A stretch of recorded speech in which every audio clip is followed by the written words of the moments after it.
Göğün yarası, yokluğunda kanar durur. Duymadık nenen geçti munça zaman. Yakın odun mövcurur yüreğimde. Alar aklımı, yollara düşürer.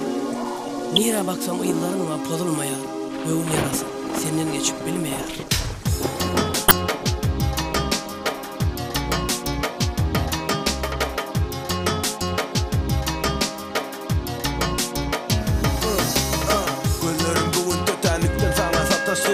Edip sol fırsatta Spesialıma düştü gülüm nehili şadiyan ekenik geçen günlerde Adımı yaşayardı aşıklar dillerinden Seylesan seyle tüyce günlerimiz geçiptir Daşlaşıp da umutlarımı kuşluk uçuptur Hani senin hani ne dilen façın tipaysın Hani senin meymerak kucağımda demalsın Yalan söyler gülüşlere Ananın gittin ilere Kim bilir neçe seneler yanar durar bu içimde.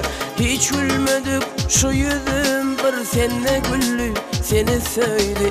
Dönsem de manisi yok düştüm bugün bugününni.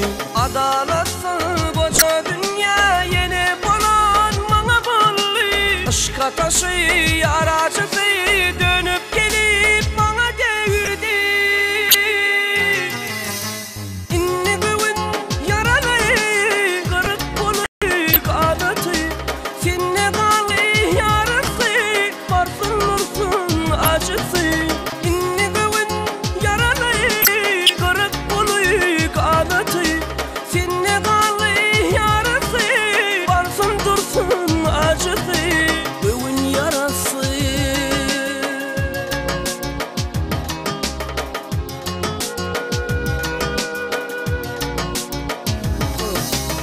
Nerede kaldı dünyayı unutturan o gözler Ölsem yerim ki ölmesem seninki diyen sözler Yalan oluptur toprağın arasında süngeptir Benim sana varan sevgi yalnız umut gömüktür. Yeter artık gönlüme düzüp gittin ömrüme.